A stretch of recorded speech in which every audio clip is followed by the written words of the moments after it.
Et plus proche de chez nous, la natalité s'est aussi invitée dans la campagne des européennes. Bonsoir Samira. Bonsoir Claire. Alors certains groupes de droite et d'extrême droite affirment que l'Union européenne veut imposer la GPA, la gestation pour autrui, qui est interdite en France. Est-ce que c'est vrai ? Oui, l'idée circule chez des militants anti-GPA comme la Manif pour tous, rebaptisée le syndicat des familles.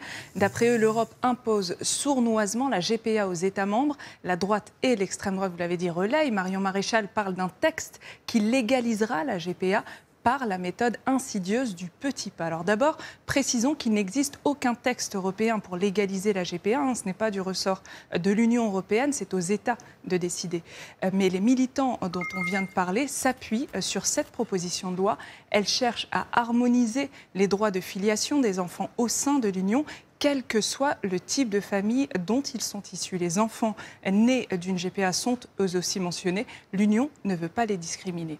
Ce que dit précisément le texte, Anne-Claire, c'est que si un enfant est né d'une GPA dans un autre État membre et que la filiation juridique avec les parents a été établie, les autres pays doivent la reconnaître aussi. Ce texte, on peut se le dire, ne changera rien chez nous parce que cette filiation des enfants nés par GPA est déjà reconnue en France depuis la loi bioéthique de 2021.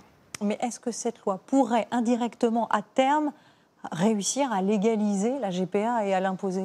Selon les juristes, ce texte peut banaliser l'idée de la GPA dans l'esprit des Européens, mais il ne pourra rien légaliser tant que le pays n'a pas donné son accord. En France, la GPA est interdite depuis 1994. C'est écrit dans le Code civil.